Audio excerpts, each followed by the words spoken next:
তুমি এইখানে আইছো কেন? বাইর হও। আমার জামাইয়ের ঘরে আমি থাকবো না তো কে থাকবো? তুমি বউ সাজছো কেন? তোমার কি আজকে বিয়া?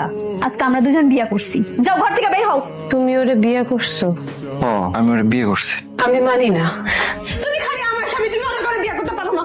খালা তুমি কই? তাড়াতাড়ি আসো। কোন লগের মেয়েরা কেন? আমার বউ মিতু অনেক ভালো একটা মেয়ে, ওর সাথে আমি সুখে থাকুম। আমার বউ রে আমি আমানত হিসেবে তোমার হাতে তুইলা দিতেছি, তুমি ওরে যত্ন করে রাখো। ওই ফকিন্নির বাচ্চা এতি চিৎকার চেঁচামেচি শুরু করছো তোমরা।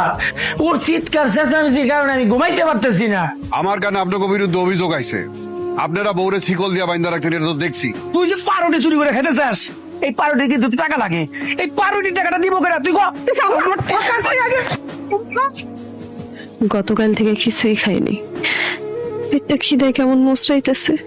রান্না শেষ হলে মা ভাত তরকারি নিয়ে ঘরে যাবো, আমার আর খাইতে দিব না।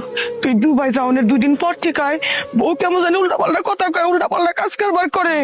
এরপর বাড়ি থেকে পলায় রাস্তায় জায়গা। আমরা ডাক্তার দেখাইছি ঢাকা শহরে নিয়া, কবিরাজ দিয়ে ঝাড় ফুকু করাইছি, কোনো লাভ হয় নাই রে বাজার। তোমরা এতদিন এই বিষয়টা আমার জানাও নাই কেন? মিতুর সাথে ফোনে কথা বলতে চাইলে তোমরা কইতাও ও কাম করতে আছে, ব্যস্ত আছে। কই যাইবা?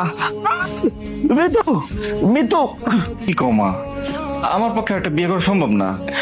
আচ্ছা তুই জনকে মৃত্যুরে পছন্দ করে বিয়ে করে বাড়িতে নিয়ে আইলি, আমি একবারও কিছু কইছিলাম? আমি তো ঠিকই মৃত্যুরে মাইনা নিছি। আমি তোর মা হয়ে তোর কাছে একটা আবদার করতেছি বাজান, তুই সালমারে বিয়ে কর। সালমারে বিয়ে করলে সালমা এই সংসারটা আগলায় রাখবো বাজান।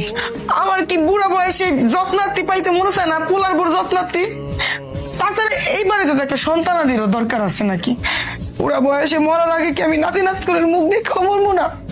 তুই আমার কথাটা রাখ বাজান, পালাইস না বাজান, অমন করিস না, তুই সালমারে বিয়ে কর।